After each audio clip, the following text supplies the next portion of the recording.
Продолжение, наш многу драг гостин, кој што еве сега се наврати на нас, вели од кога не сум бил во македонската радио телевизија, ни направи чест, дојде во Македонија наутро, доктор Владимир Чадиковски, специјалист по детска хирургија, субспецијалист по детска кардиохирургија. Добро утро. Добро утро.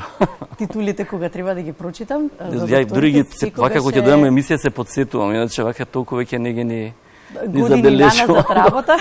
Многу години помина. Докторе, официјално добро утро. И добро утро, баш ми е драго, не сум бил одавна, не знам дали сум бил воопшто. На македонска радио телевизија? Не, македонска сум бил многу пати, ама вака утринска мислам не. Така не, многу ми е драго дека одвоивте време и сте заедно со нас. Изминатиот период ви беше навистина еден голем предизвик, особено за вас, во кој што сте пред еден предизвик без разлика на пандемијата, треба да спасите живот кој што може би е тежок колку една шака. Знаете чисти слики да објавите од бебињата кои што ги држите буквално во вашата шака. Ете, толку се големи. Па... И беше предизвик, така? Зарем не, посебно во време на пандемија, но направивте неверојатни успеси. Направивте еден тим кој што испишува нова страница во детската кардиохирургија. Па да, по принцип ја многу наврати тоа сум го кажал, најгорд сум на нив. Бидејќи ние се овде разговараме, моментално на нашиот удел имат сигурно на кој точно не знам, мислам дека се 10 бебиња, али знам дека тие деца се таму згрижени, има доктори кои се грижат за нив и сестри нормално.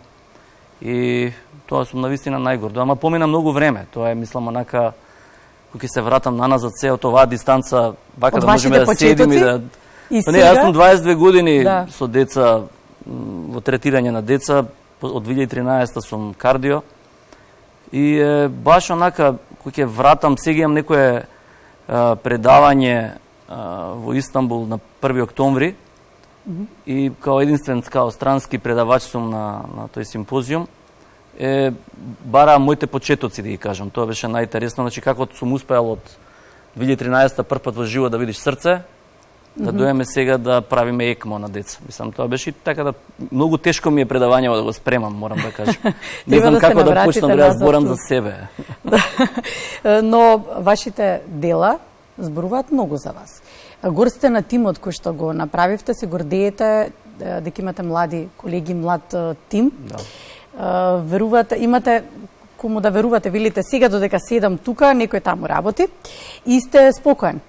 Па да, можам да кажам. Да. Кога ме бара, значи навистина е нешто гужва и треба да се дојде на работа. И тогаш мора да се... Го споминавте ЕКМО апаратот. Би сакала да го започнеме разговорот со тоа. За каков апарат станува збор? И за прв пат е направена таква операција, од таков тип ќе ни објасните точно за каков тип станува збор за бебенце кој што е само 7 дена. Па родено. Да, екстракорпоралниот третман на децата е онака највисокото ниво на не толку технички, хируршки, колку што е комплетно тимски. Објаснете ни што всушност станува збор тоа значи народски. Дека кај голем број на деца на кои што им е неопходен таков тип на третман, може да биде покриен. Значи од наједноставни труење со храна, со лекови, со печурки, со единствен спас ви да го ставите на ЕКМО. ковид на деца да го ставите на ЕКМО. Постоперативно кардиохируршки интервенции да го ставите на ЕКМО. Што значи тоа? Онака сликовито да можат гледачите ме разберат. Значи, белите дробови срцето мируваат, за да може да се опорават, а во исто време машината ги работи сите тие работи за себе. И на тој начин се прави еден баланс помеѓу организмот и машината да полека од која ќе ја превземе машината одговорноста за телото на детето, полека да се направи байпас, да се полека да се превземе функцијата повторно телото во однос на машината. Че овака најсликовито, тоа е малку покомплексно. народски, за да може да разберем, покомплексно е сликовито да ви го гледаме тоа и низ фотографиите кои што ни ги пративте, исто така и видеото, ќе ги вратат колегите повторно. Тоа е баш тоа дете кое што гледате има еден многу инструменти и апарати околу него. Многу ни е драго дека детето е стварно Колку кила имаше детето? Па, по 3 кила, мислам, 2 нешто. 2,7 мислам дека беше. Да, нешто, не сеќам точно. 2,7 кила. Да, со тоа што целата работа е што претходно се работеше и тоа е оној систем што ние сме заедно со целиот менеджмент и со што успеавме да го направиме, тоа е да направиме на одел каде што детето му се направи најтешка интервенција во детска кардија се вика свич интервенција. Дијагнозата е транспозиција на големи крвни садови, кога све што е лево е десно, све што е десно е лево на срцето. Па бидејќи не можевме да искочиме од машината, детето го ставивме на ЕКМО. Така. Детето беше околу, мислам да се помина време, од 4 до 5 дена беше на ЕКМО, па излеговме од ЕКМО, па почна спонтано дише, па му требаше катетеризација, па му направивме катетеризација, да сега веќе денеска или утре ќе се спои со мајката. Значи покажавме големината на све ова што ви го напоменаме е системот. Значи јас стално викам, не е само техничкиот момент, она што го добивме сега во институцијата, бидејќи 20 години работев на клиника, сега работам во Аџибаден Систина, кој што е приватна институција. Фамилиите не плаќаат, значи све е покриено од фондот, значи буквално од моментот кога се примаат сите инвестигации до крај, значи се све тоа на терет на државата. Е што добивме систем, бидејќи на клиника главниот проблем беше павилионскиот тип на институцијата. Тоа што значи на едно место ти е хирургија, на едно место ти е рентген, на едно место ти се катетеризации, на друго место ти е педиатрија, и за да можеш ти детето, ако ти затреба катетеризација или ти затреба, не знам, рентген или компјутер, ти мора да го земеш во количка, да го носиш надвор, на отворено, да возиш до тамо, да се враќаш назад. Тоа бараше таков многу напор за тоа да се изведе, а тука на едно место на вистина во еден момент ги добивам сите работи. Да. Значи ми треба тоа, ми треба тоа, значи исто многу е важно, го споминавте тоа, но да, треба и акцент на тоа дека е покриено од фондот. Тоа е многу значено и многу важно. Иначе невозможно е, сумите се огромни, така да со фондовското покривање децата на вистина добиваат нешто што го имаат секаде, бидејќи стварно на вистина сега и ги покриваме сите деца и од Косово, бидејќи веќе бројката е секој ден се поголема и поголема. Е системот што го гледаат сите, не само мене као хирург или не знам некој друг од колегиве. Целата работа е што го гледаат, кој ќе дојдат гледат еден систем каде што кој ќе го дадат своето дете, гледа дека се прави се за него за да искочиме од таа тешка состојба. Велите, ниту еден ковид, ниту една пандемија, ниту што и да е, не може да ме спречи да влезам во операционата сала и кога треба веднаш да интервенирам и да спасам живот. Беше напорно изминатиот период. Да се привикнете кон една таква состојба во која што сепак работата мора да продолжи, но пак и условите се поинакви сега. Па да, беше навистина, јас толку години сум медицината, ваков удар на светско ниво на здравствениот систем покажа толку многу слабости и на некој начин немоќ. Покажа бидејќи тоа е онака баш дискутабилно, се свикам од оваа дистанца, седевме дома цели викенди. Мислам тоа беше затворени комплетно. И ја мислам дека сега последиците од тој психолошки момент е навистина голем. Дури ке децава 2 години, примерно, мојово дете не беше у школа, мислам, онлайн. Тоа се све такви едни големи тектонски пореметувања психолошки кај луѓето но во оваа ситуација ние прележавме и се вакциниравме и прележавме не знам колку пати тие сите работи. И сите сме окей, цела моја екипа што сме кој што работиме детска кардио, ние сме тим од број негде околу 30 до 40 луѓе.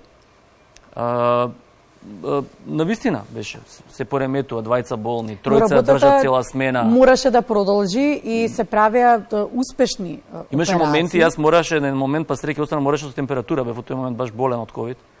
Имаше ситуација на тешко дете, само што го донесоа, да доаѓам, да не доаѓам. Беше баш онака, па успеа да го стабилизираат, па јас имнав температура, па негативен, па уште што се вика, само што искочив од ваква одма влегов од изолација, одма во сала. Баш онака, мислам, драма беше. Мислам, али среќа поминавме и се надевам нема да се повтори оваа приказна, веќе валјда научи системов, не само кај нас, воопшто у светов, како што треба да правиме во вакви ситуации. Тоа се надеваме дека извлековме голема поука општо земено, општествено. Се надам дека ќе испишувате многу успешни приказни во нареден период. Но, она што е многу важно, оно е мултидисциплинарен систем кој што вие го спроведувате. Од кога може да се детектира всушност дека детето има некоја срцева мана? И кога вие веќе може да преземете во некој дел како третман, за да речеме кога ќе се роди детето, да може да се премини кон оперативен зафат. Како оди тој Кај нас воопште сите родени мани кај децата, не само на срцевите мани, зависи од бројот на живородени деца од државата. Значи, пример, ако ние имаме 20.000 раѓања годишно, 1% од тие деца се со срцеви мани. Значи 200 деца ние очекуваме оваа година да се родат во Македонија со срцеви мани, од кои што 100 деца ќе бараат сигурно третман во првите неколку месеци од животот. И тоа е онакава една бројка која што ние секојдневно ја очекуваме. Значи има, например, да има пауза 7 дена и од еднашка да ни се јава да каже има 2 деца се родија. Значи најчесто во гинеколошките, зборам за неонаталниот период, значи она само кога се раѓаат, покажуваат знаци типични за срцева мана и у тој момент со колегите без разлика од која институција се работи, веќе со сите имаме блиски релации и се знаеме ние од претходно и реагираме одма. Доаѓа наша екипа, го зима бебето, во истиот момент се носи кај нас, се пристапува кон припрема и во зависно од тежината од интервенцијата се кажува. Доколку треба да се оперира и така натаму веднаш. Има потешки, има полесни, има 180 дијагнози во детска кардиохирургија, што ја прави затоа многу комплексна. И многу е битен пристапот, дали ќе отидете кон палијативно привремено решавање, па да чекате да порасне детето, па повторно да го работите. Веројатно многу фактори се земаат предвид тука. Па да, до кога може да се чека? Состанок трае 1 час, бидејќи тоа дете се почиња од најбанални испитувања до највакво да се види што треба соодветно да се превземе, но има и деца кои што се да речеме по година, 2, 3, кои што најчесто се да може да кажем во една полесна форма за интервенција. И пак е кардиохирургија, нема ништо лесно по принцип, али е пак поедноставно од технички аспект да изведете кога е нешто поголемо него кој што е кило. Сега да речеме работевме едно бебе прошлата недела кило и 800. Значи толку е мало да вие кога шиете со лупи со све вас ви се гледа како со ортома да шиете, толку е тоа све. Да. Големо, така да само ви кажам, мисля, не е проблемот само вие оперативно да го извршите, треба да го извадите тоа дете, тоа треба да порасне, значи родено е 33-та гестацијска недела, од старт има неразвиени бели дробови. Да. Нама еве да можам да кажеме после 7 дена од интервенцијата стабилно е, убаво изгледа, така да се надевам дека се опоравува. Дека до крај на овој ќе го извадиме.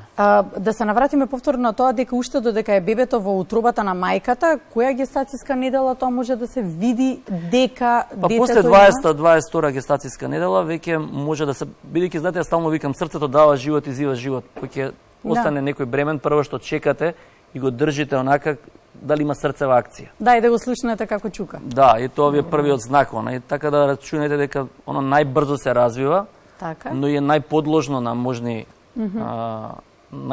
такви, да кажам, вродени аномалии и така натака. Приминувате во некој дел од третманот додека се уште мајката е бремена, додека е бебето во утробата? Па многу ретко. Или чекате да сепак да се роди? Многу ретко, има неколку дијагнози само од тие 180 на кои што јас сугерирам дека треба да се прекине бременост, бидејќи навистина се работи за многу комплексни аномалии кои што не само што ќе биде со години во интензивна нега, туку и квалитетот на живот е навистина лош. Инаку во останатите дијагнози јас стално викам, јас можам да зборувам со мајката, бидејќи она е ипак клучниот сопруг го дава еден тип на поддршка, ние даваме друг тип на поддршка, но ипак е мајката таа која што треба да го сноси тоа цело со сите тие одлуки.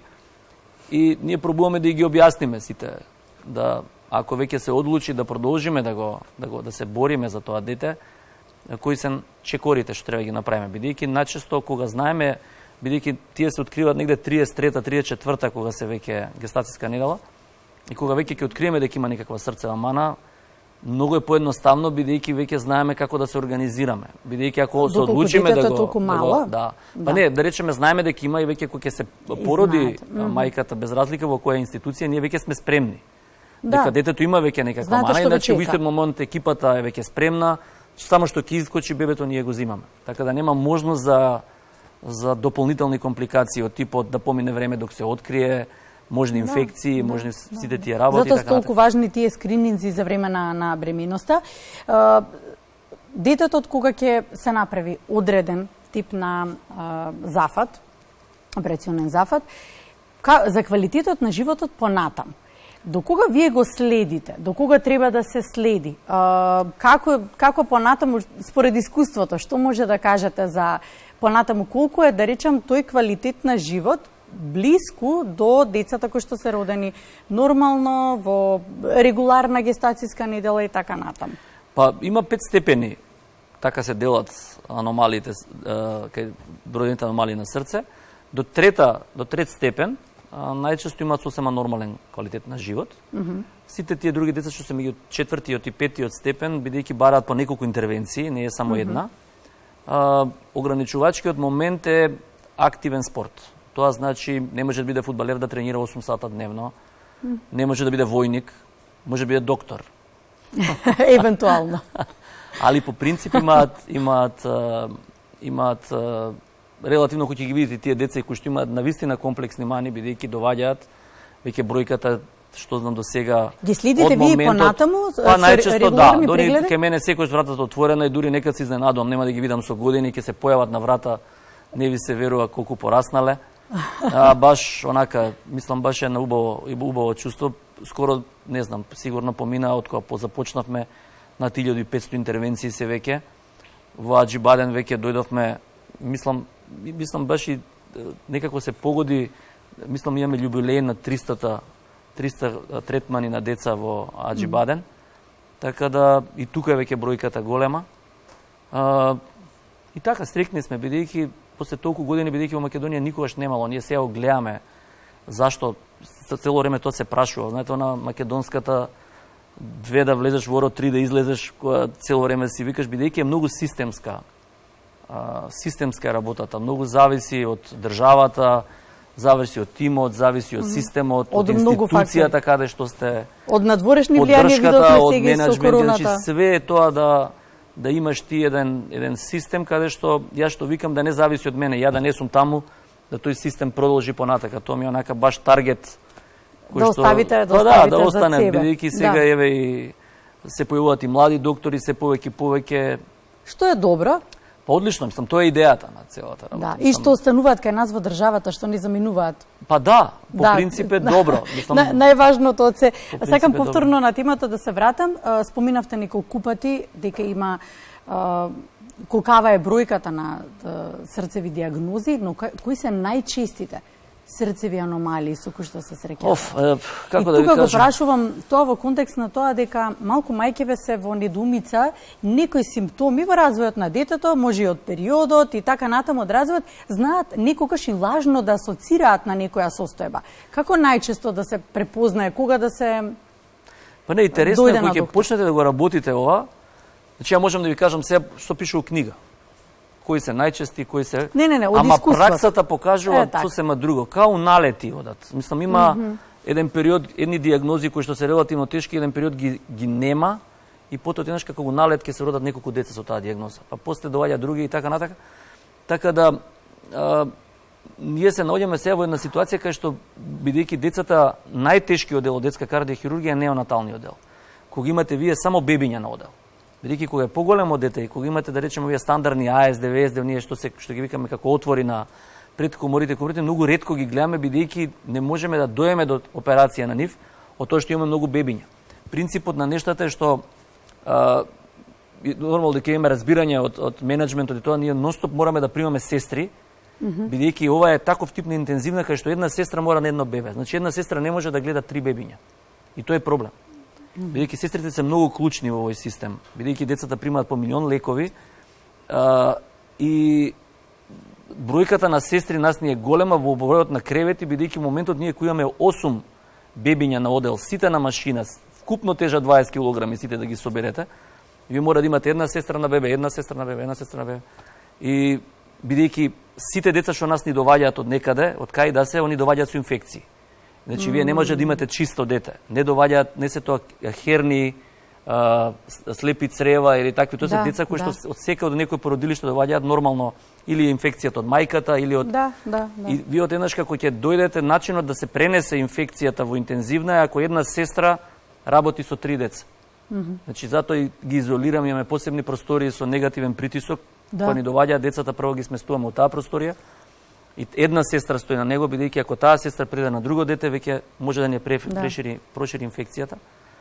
И тие деца кои имаат инфекција, сме имале ситуации, може да го, што викаме ние, го продува за 24 часа, бидејќи се толку грацилни, толку се мали, толку немаат развиен имунитет, што и да дадете на тоа дете.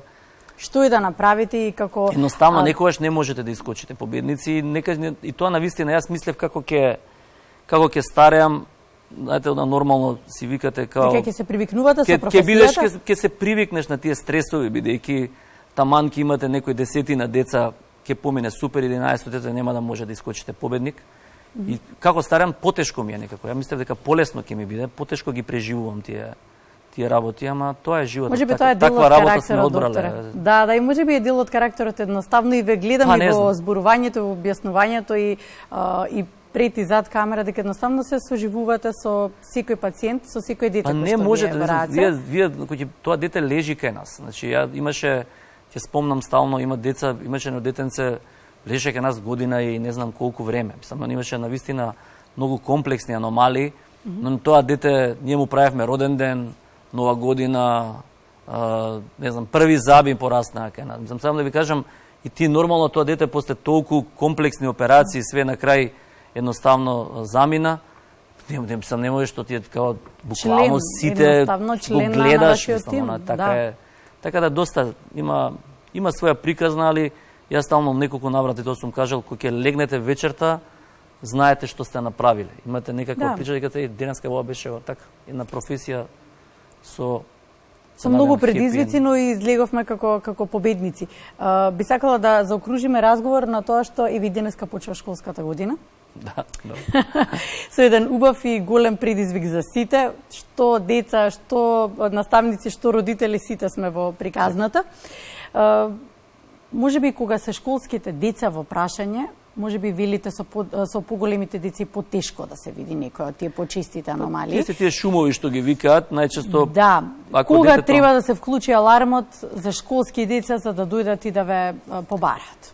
Па многу ја по принцип кажувам екстремно, ја навистина многу ги почитувам без разлика на сите, бидејќи следите, правите овие што се матични лекари, матични педиатри, се екстремно клучни системски во државата.